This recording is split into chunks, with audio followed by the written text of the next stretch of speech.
വേണമെങ്കിൽ ഇത് എഴുതി വെച്ചോ, നിങ്ങൾ ഈ വീഡിയോ ഷോർട്ട് എടുത്ത് മാറ്റിവെച്ചോ. 15 വയസ്സിൽ ഡയബറ്റീസ് ഇനി മുതൽ ഇനിയുള്ള ജനറേഷൻ ഫേസ് ചെയ്യാൻ പോകുന്ന ഏറ്റവും വലിയ വിപത്താണ്. ബിസ്ക്കറ്റിന്റെ പാക്കറ്റിൽ ഒരു 10 രൂപന്റെ ബിസ്ക്കറ്റിന്റെ പാക്കറ്റ് എന്ന് വെക്കാം, അതിനകത്ത് ഒരു 10 ബിസ്ക്കറ്റ് ഉണ്ടെന്ന് തന്നെ വെച്ചോളൂ.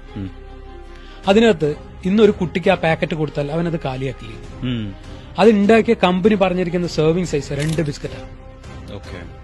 10 ബിസ്ക്കറ്റിൽ അത് 5 പേർക്കുള്ള 10 രൂപന്റെ 10 ബിസ്ക്കറ്റ് എന്ന് പറയുന്നത് 5 പേർക്ക് കഴിക്കേണ്ട പാക്കറ്റാണ്. നമ്മളിത് ഇന്നൊരു കുട്ടി കൺസ്യൂം ചെയ്യുന്നത് മുഴുവൻ കൺസ്യൂം, കുട്ടി വേണ്ട നമ്മൾ കൺസ്യൂം ചെയ്യില്ലേ.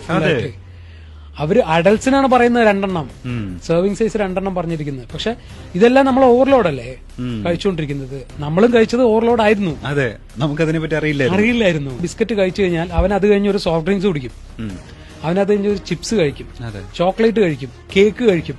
എത്രത്തോളം ഷുഗറായി ആ ഒരു ദിവസം കഴിക്കുന്ന കൺസ്യൂം ചെയ്യുന്നത്. പറയുമ്പോ ഞാൻ ബിസ്ക്കറ്റ് ഒന്നല്ല ഇത്രയല്ലേ കഴിച്ചുള്ളൂ.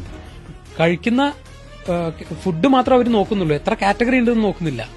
അപ്പൊ അത്രയധികം ഷുഗർ. നിങ്ങൾ വേണമെങ്കിൽ ഇത് എഴുതി വെച്ചോ, നിങ്ങൾ ഈ വീഡിയോ ഷോർട്ട് എടുത്ത് മാറ്റിവെച്ചോ.